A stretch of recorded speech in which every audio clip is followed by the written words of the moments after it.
What's up, everyone? Today I will show you how to download TikTok audio, and I'm Zain with you. And the first thing that you do is to simply go and search for TikTok audio downloader, just like so, and you will get the first option. Simply click on it. And now you will have to go and choose any one of these videos. I will go for this one, for example. I will click on the share button, then click on copy, then copy this one right here. And I will simply paste it right here, then click on download.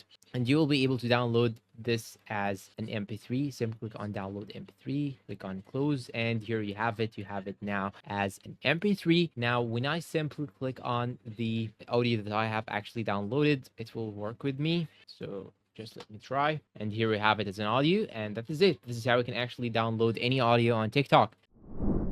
And that's all for today's video. If you find it helpful, please support us with like, subscribe, comment, share. Thank you for watching, and goodbye. And I will leave the link to this channel or to this converter down below in the description. Thank you.